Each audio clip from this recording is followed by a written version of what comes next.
반갑습니다. 저는 부산에 사는 치과의사 이재진입니다.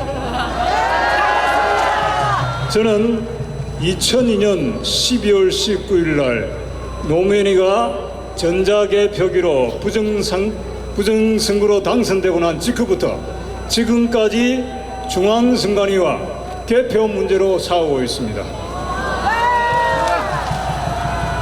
이 16대 대통령 선거 부정이 지금까지 이어지고 있습니다.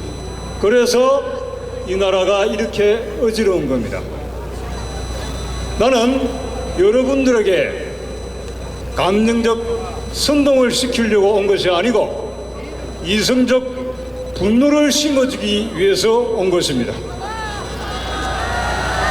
우리의 적들은 워낙 힘이 막강해서 몽둥이로 때려도 끄떡없습니다. 그렇죠? 자, 저런 친구들은 어떻게 해야 됩니까? 약점을 잡아서 빗으로 숨통을 끊어야 합니다. 맞습니까? 네. 그러면 자, 여러분 내가 비수를 보여드리겠습니다. 요게 비수입니다. 여기는 뭐죠? 10,000원짜리. 또 하나는 투표용지입니다. 맞습니까? 자, 이 10,000원짜리와 투표용지의 공통점이 있습니다. 뭐냐? 한 묶은 무조건 100장입니다. 은행에 가서 우리가 현금으로 300만 원을 찾는다고 합시다. 그러면은 세 다발을 줍니다. 맞습니까? 한 묶음 무조건 100장이죠? 자, 그러면은 투표용지는 한 묶음 몇 장일까요? 자, 부산은 30장, 광주는 50장, 서울은 70장 이렇게 합니까? 아니죠. 무조건 100장입니다. 세계 공통입니다. 자, 대한민국 역대 선거 사상 100장 묶음 하지 않은 때가 있었습니다. 노무현이가 당선될 때였습니다. 노무현이 당선될 때 100장 묶음 안 했습니다. 그래서 노무현이가 대통령 못해 묻겠다 한 겁니다. 기가 차죠? 안 믿기죠? 그런데 그렇게 이 나라는 흘러왔습니다. 그리고 저는 14년, 15년 동안 지금도 중앙선관위와 전자개표기 문제, 개표 문제로 싸우고 있습니다. 자, 앞으로 곧 선거가 있을 텐데 우리가 표를 많이 줘봤자 무슨 소용이 있습니까? 개표에서 부정하면 끝입니다. 그렇죠? 자, 저 따라합니다. 전자개표, 전자집계, 금지, 전자개표, 전자집계하면 끝입니다. 맞습니까? 자, 여러분들은 지금까지 전자개표기에 관해서는 많이 들어왔습니다. 그렇죠? 전자개표에 부정이 있었다는 말은 많이 들었습니다. 그러나 전자집계는 들어보지 못했습니다. 여기서 처음 듣습니다. 전자집계에 의한 부정선거가 또 있었습니다. 김대중이가 전자집계에 의해서 당선되었습니다. 알겠습니까? 처음 들으시죠? 이인재가 출마했기 때문에 김대중이가 당선되었다? 그럴 가능성도 물론 있겠죠. 그러나 전자집계로 의해서 부정선거로 당선되었을 수도 있다는 게 제 생각입니다. 김영삼이가 당선될 때 14시간 걸렸습니다. 김대중이가 당선될 때 7시간 걸렸습니다. 반으로 줄었죠. 이야, 어떻게 그런 일이 일어날 수 있을까?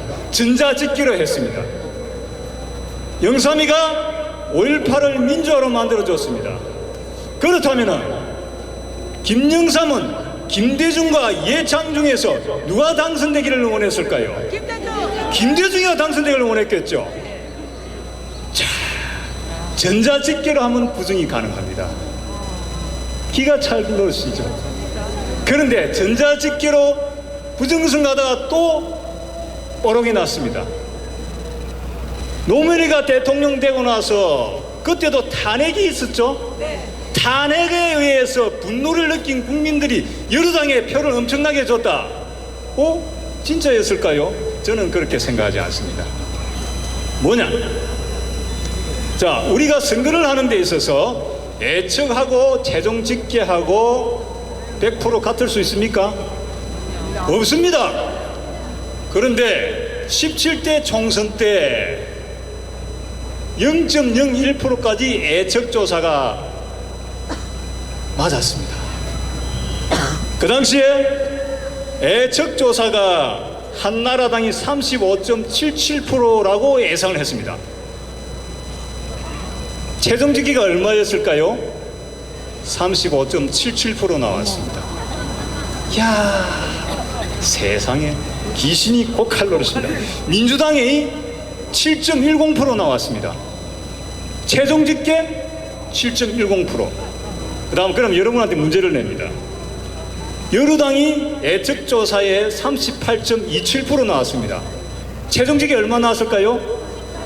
그렇죠. 또 맞았습니다. 0.01%까지 말았습니다. 전자집계로 한 겁니다.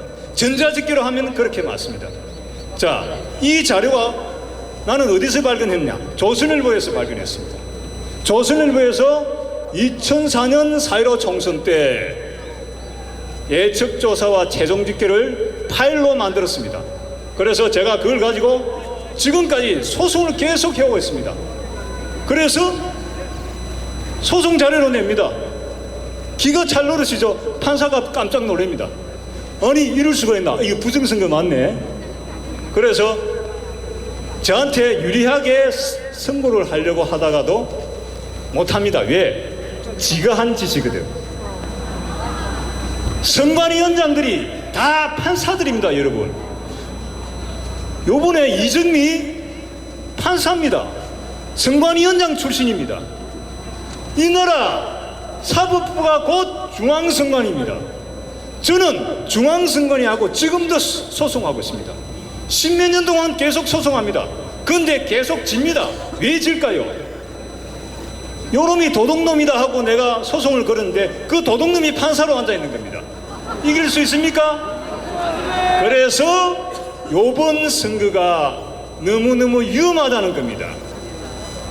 자, 내가 여러분한테 금방 뭐라고 했습니까? 이승에 입각한 분노를 심어주기 위해서 왔다. 그러면은 여러분들은 여러분들 자손들에게, 자식들에게 내가 말한 사실을 그대로 말씀하시면 됩니다. 내 목을 겁니다.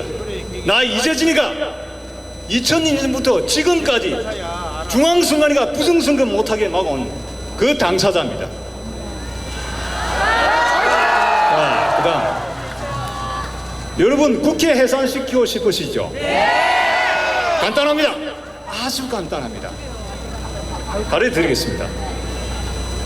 우리 선거운동 기간은 법으로 120일 딱 정해놨습니다. 자, 내가 따라합니다. 선거운동 기간 120일. 한 번 더 합니다. 선거운동 기간 120일. 자, 그런데 이번 선거운동 기간 며칠이었죠? 41일이었습니다. 정확하게 41일. 요번에 선거구가 엉망진창이었죠. 그래서 선거운동 기간 41일이었습니다. 그래서 무효입니다. 알겠습니까? 간단합니다. 요번에 대통령 탄핵이 들어갔습니다. 그래서 내가 제20대 국회가 무효다 하고 헌법소원 또 들어갔습니다. 그런데 이정미가 각하시켰어요. 그 뭐 판결문 읽어볼 필요도 없습니다. 당연히 사기겠죠. 내가 헌법소원 들어간 이유는 대통령 탄핵을 들어간 제20대 국회가 무효이기 때문에 20대 국회 헌법소원부터 먼저 해라. 이 말 맞죠? 20대 국회가 대통령 탄핵 자격이 있는지 없는지부터 한번 보자. 마음이 바빴던 거예요. 내가 또 탄핵되고 또 재심 들어갔어요. 또 탄핵했어요. 각하 했습니다. 요번에 또 들어갑니다. 자, 마지막으로 뭐 바쁘시다 하니까 한 번 더 이야기합니다. 노무현은 백내 묶음 했다 안 했다? 그러면 부정선거다. 맞습니다. 노무현은 부정선거로 당선됐다. 그러면 반론이 들어갑니다. 대통령 선거 무효 소송을 하지 않았느냐? 판결문에 백장 묶음 했다 되어 있습니다. 그건 사기죠? 끝. 그 다음 20대 국회, 아까 여기 국회의원 둘이 있었죠? 이 친구들한테 너희 국회 무효니까 해산해 하면 하겠습니까? 국회의원직 유지가 중요한 겁니다.